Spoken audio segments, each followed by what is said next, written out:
Hi అండి, అందరికీ నమస్తే. ఈరోజు సొరకాయ హల్వా చేశాను. అది ఎలా చేశానో చూడండి.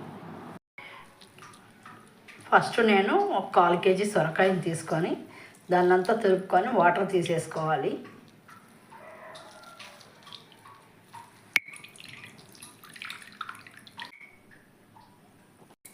ప్యాన్ పెట్టుకొని ఒక 2 స్పూన్లు నెయ్యి వేసుకోవాలి.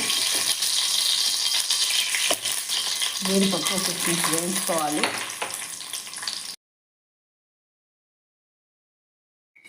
అదే ప్యాన్లో సొరకాయని నెయ్యిలో వేయించుకోవాలి. స్టవ్ని సిమ్లో పెట్టుకొని కలుపుతూ ఉండాలి ఒక 10 నిమిషాలు. కాచిన పాలు ఒక 1/2 గ్లాస్ పోసుకోవాలి.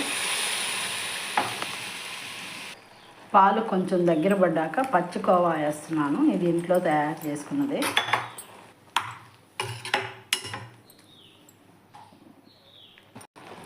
చక్కెర వేసుకోవాలి. ఇప్పుడు కొంచెం కుంకుమ పువ్వు వేస్తున్నాను కలర్ కోసము. యాలక్కాయలు ఒక 3,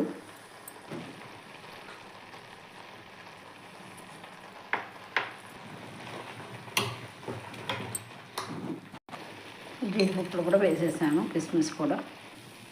ఆల్మోస్ట్ సొరకాయ హల్వా అయిపోయిందండి. ఒక్క 2 నిమిషాల నుంచి స్టవ్ ఆపేసుకుందాం.